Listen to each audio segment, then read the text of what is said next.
Hi, everybody. It's Brad Tassell. Welcome to 1000 Marriage Questions. And we're going to have 1000 Marriage Questions. We're going to have the show. We have a great special guest. We have couple Aleatha Romig and Mr. Jeff to talk about their marriage and answer questions. And we have Donna Wilburn. But first, I just wanted to talk about somebody who doesn't get to go home to his daughter this week, and that's George Floyd. Uh, it's been a very hard week for so many people this week. And if your mind is on anything but that a man has been murdered and hundreds of African Americans have been wholesalely killed in the name of law enforcement, then your mind needs to be on that. Uh, Breonna Taylor in her own home, EMT, they break in and shoot her because they're in the wrong place at the wrong time. There's a divergence in this country between what a lot of us experience and what so many experience with law enforcement. And I'm not the one to talk about this. I'm just going to tell you two quick stories. One of the stories is a very good friend of mine, comic. I've toured with a lot of black comics, and we were driving through Texas one day, and he got pulled over. I don't know, speeding, not speeding. It wasn't. We weren't doing much. And as the policeman came to the car, he couldn't see me, and he immediately had his gun out, and he was about to say, "Get your hands out the window, you MFing this." And as he looked in and he was holding his gun, pulling it out, he saw me and immediately put his gun back in his holster and asked what we were doing, why we were speeding. And it became the nicest conversation we had during the day. When that was over, this man turned to me and said, "I could be alive right now because of you, because of me." Second one, and this is a smaller one. I pulled into a gas station with an African American man years ago, and he was about 10 years older than I was. He had okay cars in Florida. He had a veteran's hat on, actually. And I was just some young comic. And we both pulled up to get gas, and we both kind of waved as we stopped. We both pulled out the pumps to start pumping the gas. We both put them in at the same time, not noticing. And we just started squeezing and to see, and then the gas wasn't working. Then we both kind of looked up at the same time and it said, "Pay first to get your gas." Well, as soon as we saw that, my pump turned on. And this man, probably in his mid 50s, clean cut guy, veteran's cap, had to hear the guy yelling, "You pay first or I call the police. You pay first or I call the police," as my pump is just pumping into my gas tank. So, and the third one, my wife and I thought about last night real quick, and then we will. I'll pull a question and we're going to have the show and I'll stop. But my wife and I at 3 a.m. were driving one night through Michigan and got pulled over by the police because I rolled through a stop sign. And he was like, "Hey, dude, you kind of rolled through the stop sign there." And we were joking. Then he goes, "Get your registration." So I opened the glove box and I had a knife that made the crocodile hunter look like a sissy in my glove box. I'd taken it from a student at a camp because he had brought it to our kids' camp. And we told him, "No, you can't have this. Bring your parents at the end and we'll give it to them." And he refused to come. So I just put it in the glove box. Well, all of a sudden, this officer sees this huge knife. He goes, "What is that?" And he just saw this huge knife. And all I think is, I'm alive because I'm me. Who would have been dead because they were black or even Hispanic because they saw a knife sitting there? So, okay, I'm sorry, folks. That's what I want to talk about. I want you to think about these things too. All right, I'm going to pull it from the bucket. The first question, we will have the show. Here we go. Why? Okay, here it is, everybody. And to our guests, please think of this question because we're going to answer it. Why, after you're married, is it okay? Oh, God. Why, after you're married, is it okay to sit and talk to me while I'm on the toilet? Well, let's think about that one. Oh, my God. Let's think about that one while we start the show. 1000 Questions is an entertaining discussion of marriage. We aren't telling you to do or feel or change anything about your life. Really, just listen and enjoy. If you need real help, find a professional for your specific problem. We don't know you. How could we speak to your deal? Okay, have fun.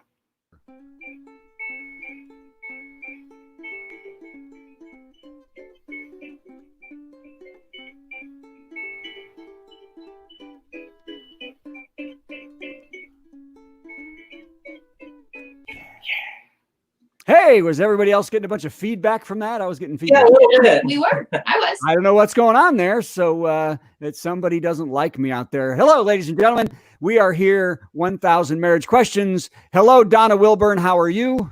Good. Thanks. Thanks for having me. Yes, it's all about you. And of course, who we have right now is we have our special guests. We have Mr. Jeff and Aleatha Romig. How are you? Good. We're good. By the way, if you don't know, of course, Aleatha Romig is the New York Times best-selling author of about 72 books. How many books now? I think about 34, 35. Well, that's in 10 years, though. I mean, and these are 500-page books. I mean, I write books of 8 poems, and I feel like I've done something. And these are huge and huge phenomenon. Did you ever even think this kind of phenomenon would come out of this? No. No. I thought I would be the only one to read the first book, and maybe a couple of her friends. So we've already got a question, Ruth J. Here, I'm going to put this up and see if we understand it. It says, please ask Mr. Jeff if he worries Aleatha can be really creative without hiding a body. With hiding a body. No, I'm not too nervous about that, because I probably have to do all the digging. Yeah, I was going to say, you would be complicit in a second. And you would do all the work. Yes, sir. You know what? That's a question. I was going to ask something else, but I'm going to ask this first of all, because you have basically, I want everyone to know that I've known these people since high school, and I've known Aleatha since we were 3.5 years old. And I know your marriage to be, I mean, except for obviously everyone out here in the world is thinking, man, the bedroom must be rocking every minute of the day. You know what I mean? And so tell us how that goes because and sorry about the sound in the background, but tell us the divergence in those kinds of things with having this kind of imagination and then living that normal life. Jeff, you feel like you're not getting what you should out of her imagination? He had his name on one of my Alpha t-shirts. Yeah, I'm on one of her fan t-shirts, but no, I think we're getting the full benefits from that. Maybe a little experimenting here and there. Well, that is fantastic. So I want to turn this to Donna on a marriage because I don't know, Donna, if you've had a chance to read any of her books. One of them is her first book was about Stockholm Syndrome. Literally, a woman's kidnapped, there's raping and lots of sex, and they fall in love, right? Am I right? You are, but it's actually fade to black, so you made up all the raping. It's not actually in there. Okay, I'm sorry. You're a my newer books aren't fade to black. You get to read about all of it. I understand. But as far as when people come into your practice and they have these marriages, even though they're not huge authors, I think a lot of women have these fantasies. They love these books. How can men help them draw this out so that they can get what Jeff's getting? Lucky Jeff. She has to try out all the scenes. It's a fantasy is the key word there. It's a fantasy. So if you're as a couple, I think communicating and talking with each other. And if someone has a fantasy and both people are good with, trying that out, that they should try that out. To me, it's playful. And, as a couple, you get little extra play that you can't just do with a friend on the street. So go ahead and have fun. I think you got to have fun in the bedroom. But I think sometimes women have these really way out there fantasies and thoughts, and they feel like they can't, that there might be something, he might think there's something wrong with voicing them. And is there a way men can let them know that they want to hear it? They want it to be. I think it's pretty clear to every woman that a man would love to hear their fantasies. I have yet to I don't think we're that out of it. It's not that we worry that, we can't share this with a guy. It's more like, if I share this with the guy, I'm probably going to have to be having sex for the next 24 hours, and I don't have time for that. That's probably Or if I share this with him early in the relationship, he's going to think I'm a major slut ball and then not want to marry me or something. But it's never that we don't think we can share this. It's more like what guy will tone it down and listen to the fantasy and just go with that versus like, hey, let's go to the motel 3 days straight. Let's fool around. Like that's more the concern, I'd say. So you're right. I think this is a great thing, man. This is brilliant because women have, like, as Aleatha says, all these fantasies, but you want them on your terms. Because sometimes the guy's going to be like, oh, great. And then suddenly you get smacked across the face because you had this thought and you're like, dude, calm down. You're going way hard every time. Like, we did this last time. Let's do this time. Let's do this time. So that's more the worry. And if it's reality, I don't know. This worry in females that if you give a little sign, they're going to jump way farther than you wanted them to go. Let's go to the experts. Yes. Yeah. Is it, am I making this up? Is this really how guys are? Making this up? Is she making this up? Is she making this up? I don't think she's making it up. I think she's right on. I think that you're right, though. It is fantasy. And that's why romance is so read. I mean, it's the top read genre. And there are readers who read, a book a day. So I think it is a lot about fantasy. And it's about escape, just kind of getting away from life and real life. We raised 3 children. You got your husband and 3 kids, and you can disappear into this book and you can imagine what it would be like to just be, absolutely the only sole interest of this alpha male who's perfect in every way. It can be an addiction, actually. It can actually. That's okay. Let's hope so. But yeah, you're right. I can see it. I can see that where people want to do that instead of real life. But it really is it's a super genre for readers.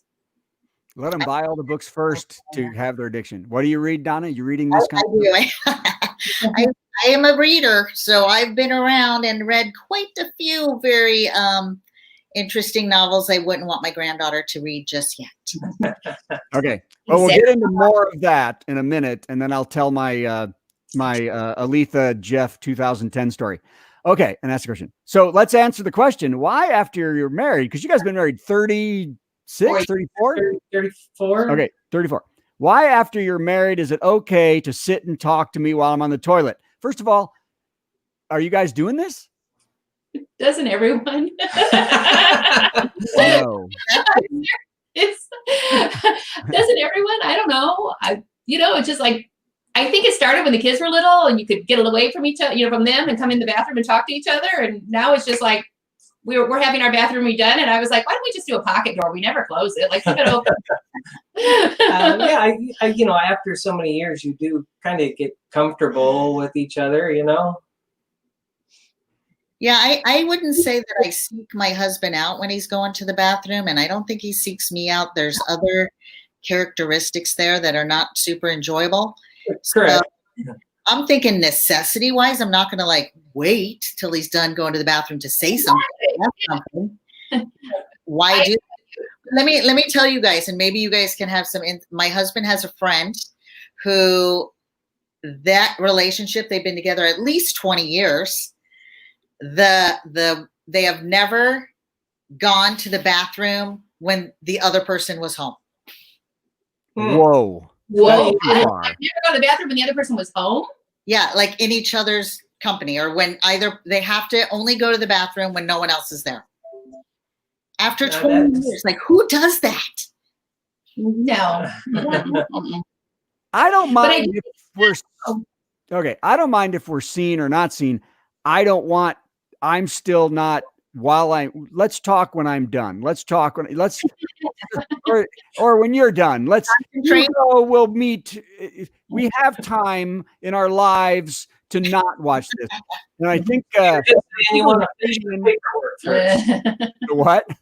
You're just saying you want to finish the paperwork first, and then move. That's on to right. the conversation. Our lives aren't that pressing. Because I remember there's a comic that cracked me up one time. He came in, he goes, what I always hated about my dad is I'd be in the bathtub and he'd come in and go, this is a good time for a talk. son, these times in life, they're got to tell you that it's really. So he's going to the bathroom while he's talking to the kid, and it drives him nuts. So, oh my God. I want to coop that. By the way, I do want to. I agree. We don't see each other out, but it happens. Yeah. I mean, Yeah. I mean, it does happen. It does happen, but it's not like we're leaving the door open with a big sign, "Come on in." Yeah, we are. No. Oh, you are? We don't have a door between our and our master bathroom, but the rest of the bathrooms in the house have doors. Yeah. They don't even have a door. And I feel claustrophobic if I close the door. It's like this big of a bathroom. Now, okay, I'd like to remind Aletha, Jeff, we had a friend in high school who her house in the master bedroom, the toilet was right out in the middle of the room. There was a time in the 70s where people we'll talk later if you don't know. And you weren't over there. So anyway, and the shower, the bed was right in the middle and the toilet was right there. And that it was very 70s. And every time I went through there, I thought, how do you just get up out of the bed and go to the toilet right there? Yeah, you're going to have to send me a message on that one. I don't remember that. Now, this leads me to my first Aletha and Jeff question, and that is that, Donna, I don't know if you know, Aletha and Jeff have had, unlike a lot of people, so many very large changes in their lives as they've gone through their marriage. And I know a couple, they have 3 children, right? You have 2 sons and a daughter. You have 1 grandchild, right? Or 2. Right. 1 grandchild. They do have 1 son with special needs. And I remember that there was a time when, look, you were a dental hygienist. Jeff was one of the biggest contractors in Indiana. I mean, huge. If you saw the stuff he built, and this life was amazing. And then everything falls apart for a while, doesn't it? I mean, I remember back in 2008 when a lot of us lost everything, breakdown. Jeff now has a degree and he's a teacher. And then they brought that back. And then suddenly they get this whole new thing with the writing and the books. And so how have you dealt with the ups and downs, especially with, and your son has described a little bit about his challenges, by the way. Our son's on the autism spectrum. He's high functioning. He graduated with a diploma, not a certificate, which is what you can do here in Indiana. But since then, we're quite enablers, and he really just lives with us, and we let him. And he does some traveling with us. His sister helps out when we were doing a lot of traveling. She'd help out with him, so he wouldn't be by himself for too long. But he can be for about up to 2 weeks. We found is the limit. And after that, someone needs a hazmat suit to come back into our house. But other than that, I mean, he's doing fine. He just, I mean, again, our life has changed, and we just said it's okay to keep him protected in our little bubble right now. I think that's great. Have you ever had like disagreements on where things were going, like even going through school and stuff like that? Or have you been this team fighting for advocating for him as you went through school? Because I know you did a good bit of advocating when he went through school.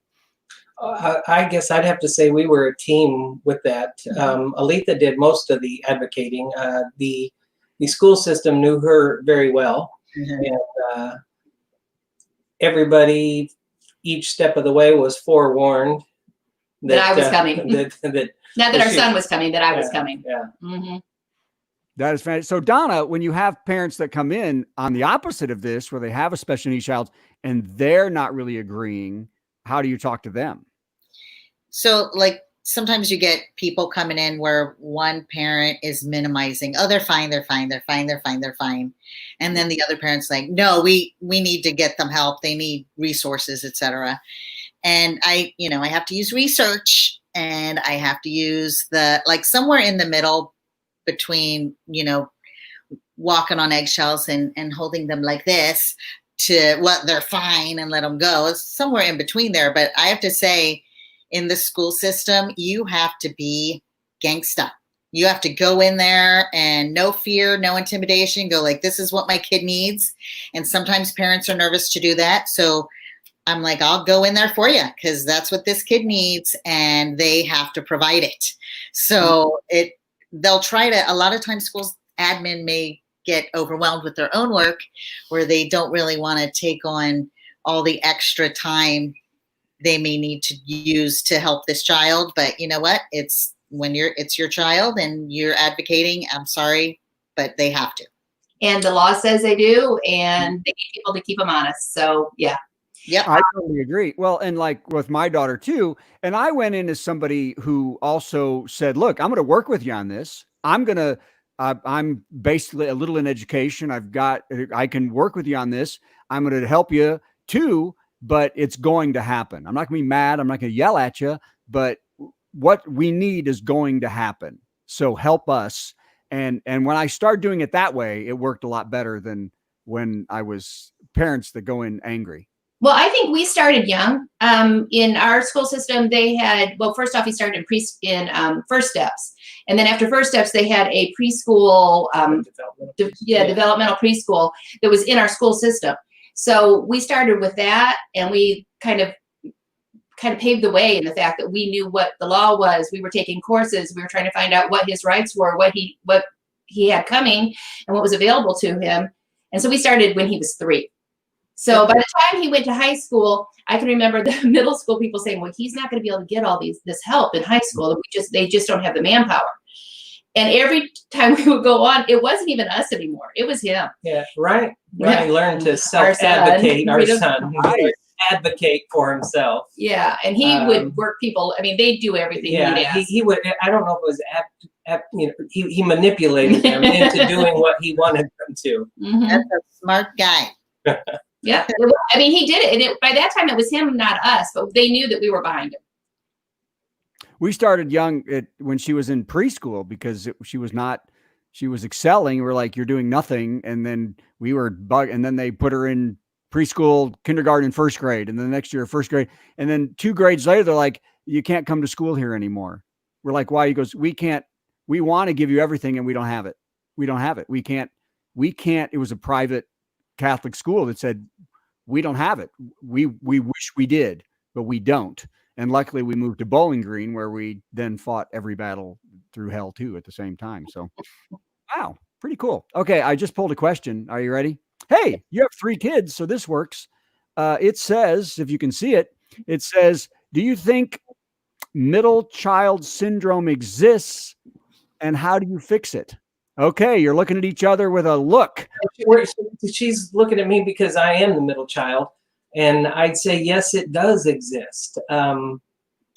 But not for our kids, because our daughter is the middle child. Our daughter is the middle child, so that made it special for her. Although she would tell you that there aren't as many pictures of her as a child as there were of. You could ask either one of her brothers, and they think that she's probably more spoiled. So yeah, our middle child. Less attractive in your eyes. She's more, well, they're all attractive. They're all very good looking. I know. So, well, Jeff, tell us your experience. Well, I had an older brother who was only basically just 12 months older than me. So, when a baby comes along 12 months later, you still have, a 1-year-old. So you don't get, you get what you need, but that's about it. And yeah, not a whole lot of pictures of me, and you kind of get swept under, and and I was the little Romig, we'll say, in school, not the big one. So who's the youngest? The youngest would be his sister. My sister. Mm-hmm. Well, then that was rough, because now you've got a little bitty girl that's the baby that just. You got no attention. The other one's older. Wham! We've got this girl that's going to. There's another brother in there too, so there's 4 of them all together. Oh, okay. So, but nobody cares about him. The youngest, and she came along like 7 years later. So when the parents were more able to provide, perhaps too. Donna, middle child syndrome. So this syndrome thing is just based on patterns of, they've done a lot of studies and questionnaires, and, certain profiles fall into certain categories. So you can't generalize and say it's everybody. Okay. So a lot of middle children have similar traits, but it's not everyone, and all kinds of factors, blah, blah, blah. But that middle child place is interesting, because if you just go with logic and common sense, you have the one who's been there, has seniority, knows how to do things, has been around already, and they're like in a bossy type position. And then if there's a younger one, they're the baby, and so they get a lot of attention and they get a lot of focus on them. So that being in the middle kind of place there's a couple different ways to cope with it. So some people either fight harder to get heard and might act out in some interesting ways just to say, hey, look at me, I'm here too. Some just kind of give up and go, I'm just gonna blend into the woodwork over here, and I'm okay with it. So it's more the positioning and what's going on, but it changes, and it depends on how many years apart they are, and it depends, yes, on gender. And so it's not even really a for sure thing. It's kind of like astrology, like, oh yeah, I'm a Leo and I have lots of hair. So there you go. I disagree, and I think every person lives the same exact life. Right. Okay, so everyone has the same story. By the way, hey, Ruth just put this in. It's obvious there's so much love between you. How do you keep your marriage fresh? Is your marriage fresh? Not as fresh as people think. We have a great persona. We're really good friends too, so that helps. I think, like Brad said, our life has changed. We're not the same people we were when we were first married or when we first started dating. We're 16. I think that we are lucky, or I don't know what the right word is, that we have grown together and not fortunate, perhaps. Exactly. You just said exactly what I was going to say. You grew together instead of one of you growing a ton and one of you deciding to stay the same twit you'd been when you were a kid. I think you're talking to me. Well, no, it was him. He was the twit. I was the twit. Well, when we first started this whole author thing, he started traveling with me. And we loved it. We just never were able to travel that much with the kids. We traveled with the kids once a year once or twice a year on a vacation, but we were traveling twice a month, going all over the country, going to other countries, doing all sorts of things.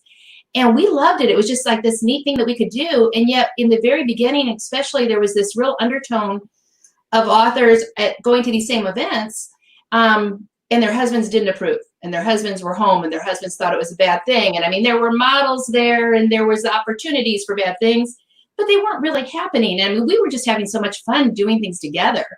And I don't know why. I'm glad we did, but we enjoyed it.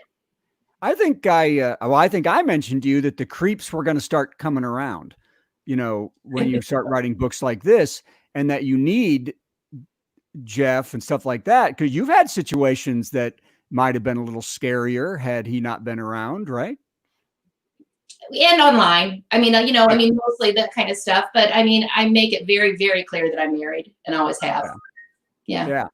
So, because people are nuts. They're nuts. So, by the way, that leads me to my story.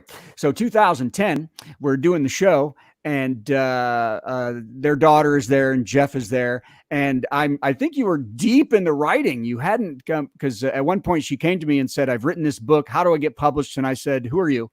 And it'll never happen. Forget it. No. But anyway, so, and Jeff, would you say, because your daughter came up to me and said, my mother is crazy right now. We all noticed. Jeff noticed, my wife, that there was something just wild about your whole psyche that we couldn't explain, but I guess that was the burning fire of what was to come. Jeff, yes or no? Well, I guess I would have to say yes. She was a little crazy in the beginning, but she was still working full time as a hygienist. Yeah. She would write in the middle of the night. She, nap for an hour, go to work, come home, and start the whole process over again. And she was just very, very driven about the writing. So he's so diplomatic. Well, our daughter graduated with a psychology degree from Hanover College here in Indiana. So, or a psychology minor and or major. I'm sorry, it was a dual major, that in business. And she has helped me with a couple of my books where I've been like, hey, what do I need to do? How do I make this person this way? So she's been very helpful. I even have like an abnormal psychology book back here that she gave me. And she did diagnose her as crazy in 2010. She did. No, she did it. She did a diagnosis. Yeah, I don't know if you want to explain it.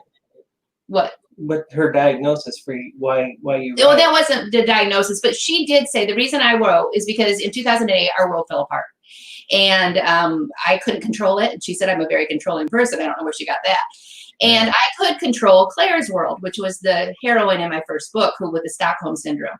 And so I would work all day, clean people's teeth, think about what Claire was going through, go home, and I'd write it because I could control Claire's world. So I was pretty much Tony, which is the guy in this whole situation.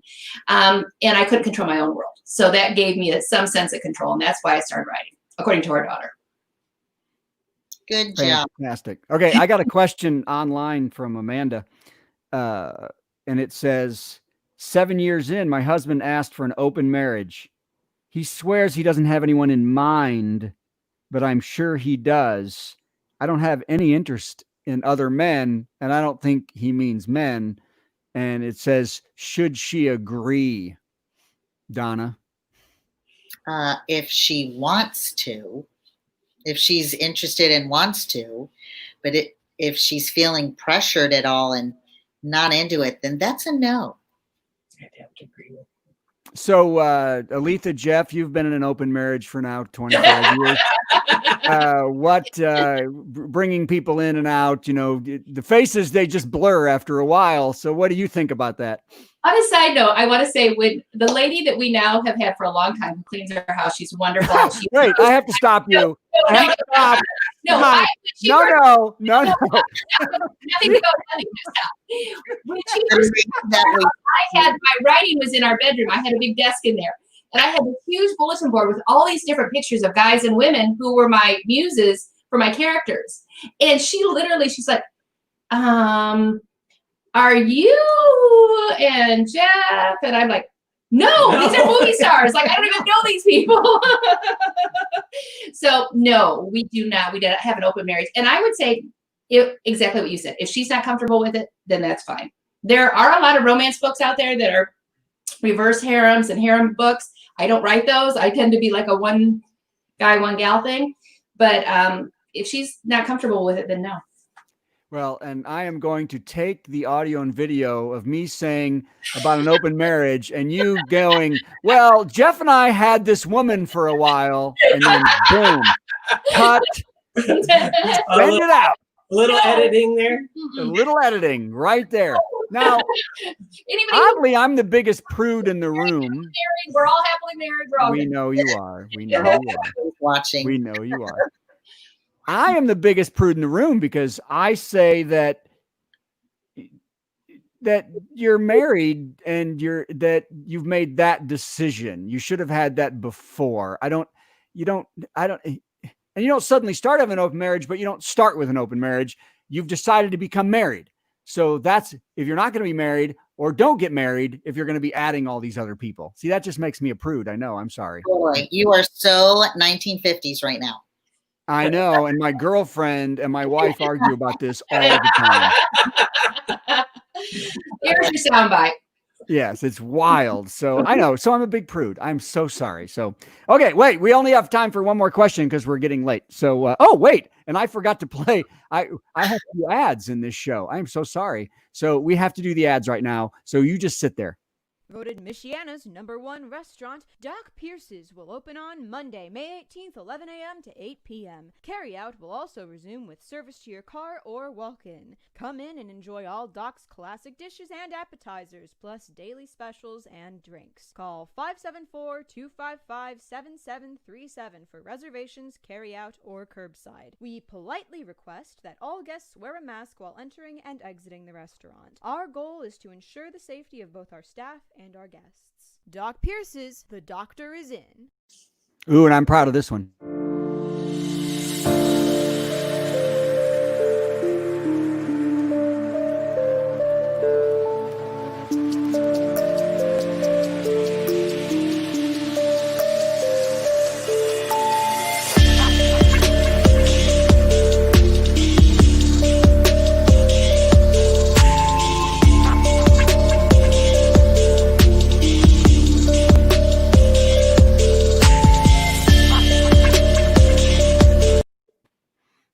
I have to get some of those. What? Very professional. By the way, here you go. Do fictional characters count as extra material? I don't think she said extra material. I think she said marital relationships. Kind of like what you were saying, Donna, that it can be addictive to be reading about, romance and fiction. But I think that we've got a friend that might take it a little too far. But her husband's open to it, so hey, it works. Yeah. Mm-hmm. Wow, because I was going to push it all the way into the world of like porn, and that can be a relationship killer. Now, sparingly used, maybe this or that, or a little bit, but it can turn into the mistress, and that can be rough. Anything can turn into an addiction. Okay, so it's more like in context. If it's taking away from the relationship, if you're using your character for something that because it's missing in your relationship, then it's probably going in the unhealthy. But if you're please come on, I love reading and fictional characters. Like I am not going to say that's extramarital. No. My husband totally knows about it, and he is okay with it, me reading about these people, and then I'll be like, oh my gosh, this person. So it's not extra. So it's within marital, then I'm fine. I like that. Oh, God. Mm-hmm. Yeah. I'm regretting pulling this last question. Uh-oh. Well, and we've actually had this before. It's a new one though. And I'm going to use different words. Why is it that after marriage, 2 letters, one being a B and one being a J, stop, best thing in the world is this. Why does it stop? Best thing in the world. I don't know if the best thing in the world. Does that say enough right there that it... I'm going to say a TMJ issue. I'm getting old. Yeah, a TMJ. Well, there you go. TMJ. Find another best thing in the world. Well, also, does the word stop? When something stops, there's a problem. When it maybe slows or stuff like that, and what are you also not doing?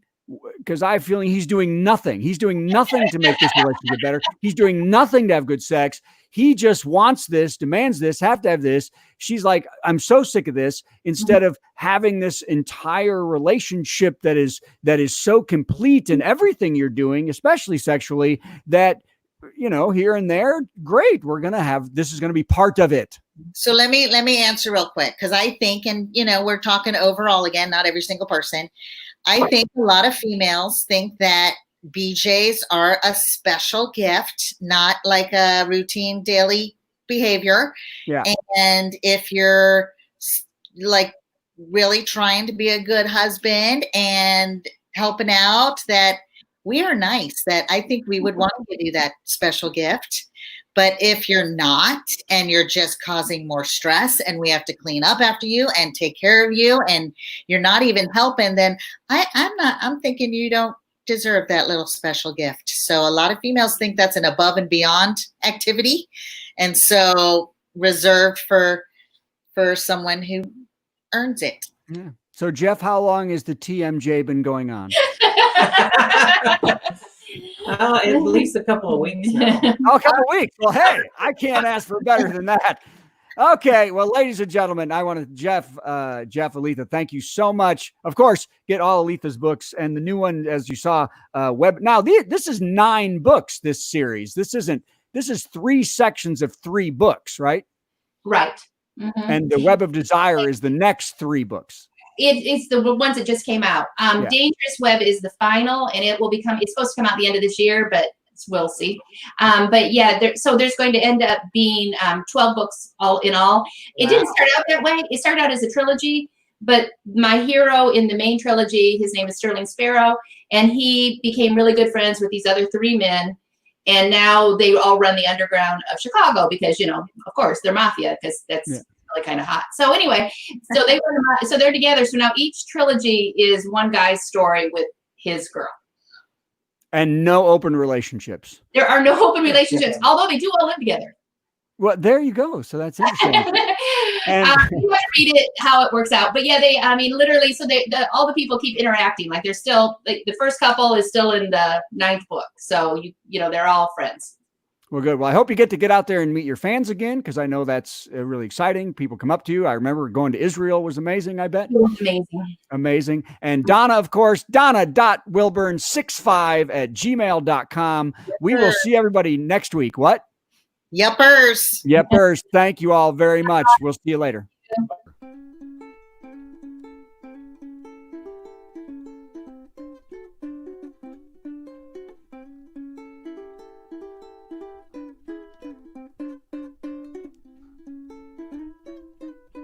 Yeah.